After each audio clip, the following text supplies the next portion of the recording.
out of that. But the first thing was that not all countries had to participate in Kyoto, but not all had to take action.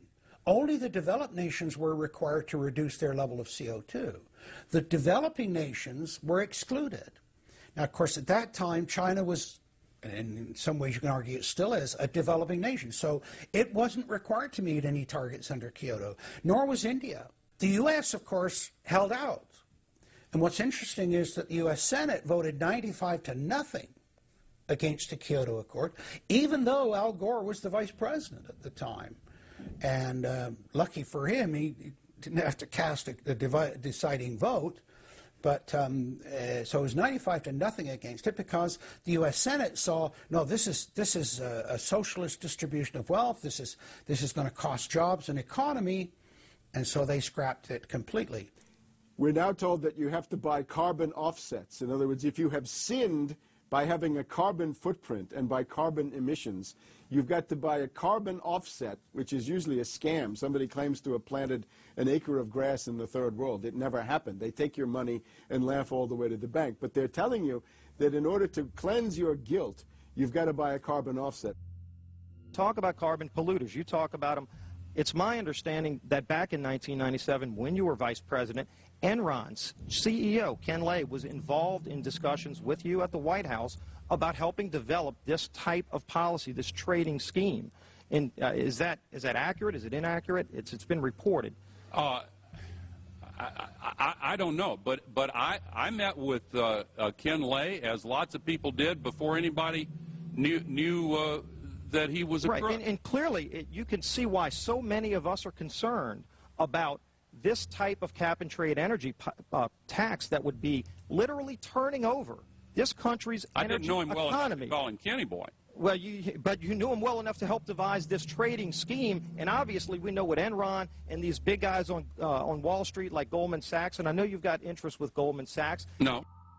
Well, that's been reported. Is that not accurate? No, I wish I did. With executives from you're partnered in companies with executives from Goldman Sachs. Well, if you're not. Al Gore has got to be the greatest con artist in modern history. This guy claims he invented the internet, even though it's on record he's a liar, and he got away with it. He was the pitch man that successfully sold, as vice president, NAFTA and GATT. That's lowered the standard of living in the United States and Mexico and almost completely deindustrialized our country. Now he's saying you should pay him and his private company, set up by Enron, a carbon tax on breathing. Look, if you want to buy Al Gore's propaganda, go ahead. But before you do that, you should at least look into the claims he's making. There was a meeting in the White House in 1998 between Al Gore and Bill Clinton, Ken Lay, and Lord Brown. Okay, well, who were these people? Well, we know the president, the vice president. Ken Lay, of course, was the president of Enron. And Enron was a major, major player in the carbon credit, carbon trading. And in fact, stood to make an enormous amount of money out of it. And so it was part of I think, part of the collapse of Enron. And Lord Brown, of course, was the head of the largest oil company in the world. And they were looking to buy into this, as is happening now, where the energy companies are becoming the big promoters of, oh, we got to go green, we got to go to alternate energies, and all of this this stuff. They saw a business opportunity and leapt onto it, and one that would make them look green again. When it came time for the 1,200-plus page greenhouse gas emission and carbon legislation to be voted on, the Speaker of the House, Nancy Pelosi, would not let the Republicans, or even members of her own party, see the bill until minutes before the vote. Republican Minority Leader John Boehner engaged in a rare House filibuster and read shocking section after shocking section from the legislation. Now, I really hate to do this, but when you file a 300-page amendment at 3:09 a.m., the American people have a right to know what's in this bill and have a right to know what we're voting on.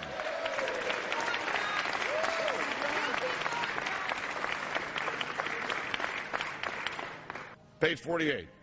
Each building code enforcement department receiving a grant under subsection A shall impanel a code administration and enforcement team consisting of at least one full-time building code enforcement officer, a city planner, and a health planner or similar officer.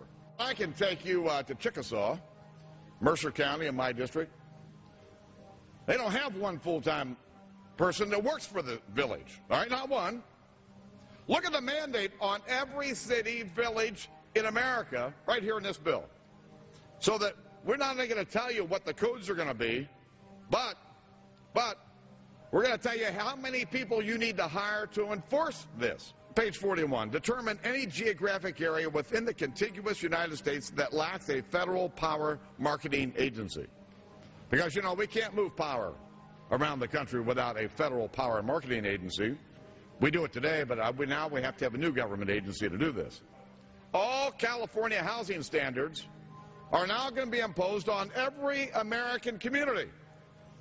You don't have the right to have your own building standards in your community or in your state. Hell no, the federal government's going to tell you what they are. It quickly became clear why Pelosi and the Democratic leadership were desperate to keep the contents of the bill secret before the vote. Now, because of this underlying bill, the federal government will virtually have control over every aspect of lives for the American people. It is time to stand up and say, we get to choose. We choose liberty or we choose tyranny. It's one of the two. The underlying bill represents the tyranny and the intervention of the federal government. It's our choice. What will we choose today? Will we choose liberty or will we choose tyranny? And I know that we'll be facing the single moms that heard from last summer. They can't afford the gasoline bill. They can't afford the propane.